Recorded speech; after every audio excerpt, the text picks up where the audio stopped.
சங்ககாலத்தில் கொடுக்கப்பட்ட நிலத்தோட வகைகளை பற்றி பார்ப்போம்.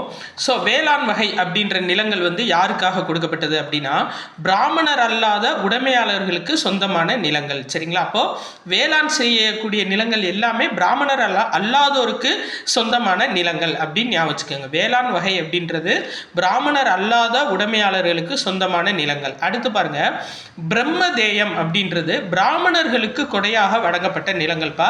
அப்போ பிரம்ம அப்படின்னு வந்துச்சா பிராமணர்கள்னு வந்துடணும் அப்படின்னு ஞாபகம் வச்சுக்கோங்க. பிராமணர்கள். அப்போ பிரம்மதேயம் அப்படின்றது பிராமணர்களுக்கு கொடையாக வழங்கப்பட்ட நிலங்கள். அடுத்து பாருங்க, சாலபோகம் அப்படின்றது கல்வி நிலையங்களை பராமரிப்பதற்காக வழங்கப்பட்ட நிலங்கள். இதை கல்வி சாலைக்கு போகணும் அப்படின்ற மாதிரி ஞாபகம் வச்சுக்கோங்க. கல்வி சாலைக்கு போகணும். அப்போ சாலபோகம் அப்படின்றது கல்வி நிலையங்களை பராமரிப்பதற்காக வழங்கப்பட்ட நிலங்கள். அடுத்து பாருங்க, தேவதானம் அப்படின்றது கோவில்களுக்கு கொடையாக வழங்கப்பட்ட நிலங்கள். அப்போ தேவன் வந்துருச்சா? தேவன் அப்படின்னாவே கடவுள் தான். அப்போ தேவதானம் அப்படின்றது கடவுளுக்கு தானமாக வழங்கப்பட்டது. அப்போ கோவில்களுக்கு கொடையாக வழங்கப்பட்ட நிலங்கள் தேவதானம் அப்படின்னு அழைக்கப்பட்டுச்சு. அடுத்து பள்ளிச்சந்தம் அப்படின்றது சமண சமய நிறுவனங்களுக்கு கொடையாக அளிக்கப்பட்ட நிலங்கள். அப்போது ஸ்கூலுக்கு போனால் எல்லாம் சமமாக உட்காந்துருப்பாங்க அப்படின்ற மாதிரி ஞாபகம் வச்சுக்கோங்க. அப்போ பள்ளிச்சந்தம் அப்படின்றது சமண சமய நிறுவனங்களுக்கு கொடையாக அளிக்கப்பட்ட நிலங்கள். இந்த பாக்ஸ் ரொம்ப ரொம்ப முக்கியம். பிசி, எஸ்ஐ, டிஎன்பிஎஸ்சி இது மூணுலையுமே இது மேட்ச் த ஃபாலோவிங்லேயும் கேட்டிருக்காங்கப்பா. ரொம்ப ரொம்ப முக்கியமாக பார்த்து வச்சுக்கோங்க.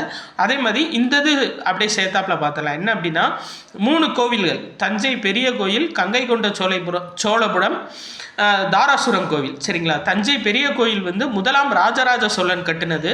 கங்கை கொண்ட சோழபுரம் முதலாம் ராசேந்திர சோழன் கட்டினது. தாராசுரம் 2ஆம் ராஜராஜ சோழன் கட்டினது. சரியாப்பா? அதாவது தஞ்சை பெரிய கோயில் அப்படின்றது முதலாம் ராஜராஜ சோழன், கங்கை கொண்ட சோழபுரம் முதலாம் ராசேந்திர சோழன், தாராசுரம் அது ராஜராஜ சோழன் தான், ஆனால் 2ஆம் ராஜராஜ சோழன். சரியா? தஞ்சை பெரிய கோயில் முதலாம் ராஜராஜ சோழன், தாராசுரம் கோயில் 2ஆம் ராஜராஜ சோழன். இதில் கங்கை கொண்ட சோழபுரம் கோயில் மட்டும் அரியலூர் மாவட்டத்தில் இருக்கும்பா. இது ஓல்டு கொஸ்டினில் கேட்டிருக்காங்க. தஞ்சாவூர் மாவட்டம் போட்டக்கூடாது. கங்கை கொண்ட சோழபுரம் அரியலூர் மாவட்டத்தில் இருக்கக்கூடிய கோவில். ஸோ இந்த இன்ஃபர்மேஷன் எதில் இருக்குது அப்படின்னா 7th ஹிஸ்ட்ரி புக் இடைக்கால இந்திய வரலாற்று ஆதாரங்கள் அப்படின்ற லெசனில் இருக்குது. நன்றி.